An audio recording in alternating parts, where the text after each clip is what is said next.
राधे राधे, जय श्री कृष्णा। पितृपक्ष की पौराणिक कथा। जोगे और भोगे, दो भाइयों की पौराणिक कथा हम यहाँ पर देखने वाले हैं। उम्मीद है आपको ज़रूर पसंद भी आई है और आपको इससे सीख भी मिलेगी। एक बार दो भाई रहते थे जिनका नाम था जोगे और भोगे। वे दोनों भाई अलग अलग रहते थे। जोगे बहुत ही अमीर था, जबकि भोगे बेचारा बहुत गरीब था।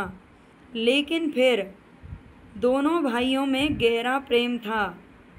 साल का वह समय जब पितृपक्ष आया तो जोगे की पत्नी ने अपने पति से पितरों का श्राद्ध करने के लिए कहा, लेकिन जोगे ने इसे व्यर्थ का कार्य समझकर टाल दिया। लेकिन दूसरी ही ओर भोगे की पत्नी ने अपने पति के साथ मिलकर श्रद्धा भाव से पितरों का श्राद्ध करने का निर्णय लिया। पति के मना करने पर जोगे की पत्नी ने अपने मायके वालों को बुलाकर श्राद्ध में भोजन करवाया और अपनी संपत्ति का प्रदर्शन किया। लेकिन जब पितर जोगे के घर पहुँचे तो उन्होंने देखा कि वहाँ उनके लिए ना कोई श्रद्धा है और ना ही कोई प्यार। उनके नाम से वहाँ तर्पण भी नहीं किया जा रहा था।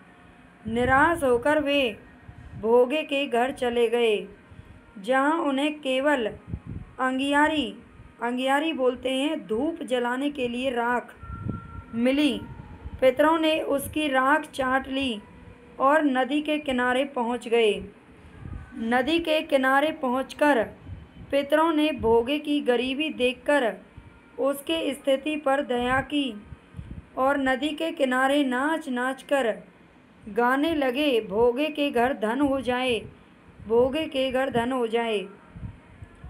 उनकी पुकार सुनकर भोगे के घर में धन की वर्षा होने लगी।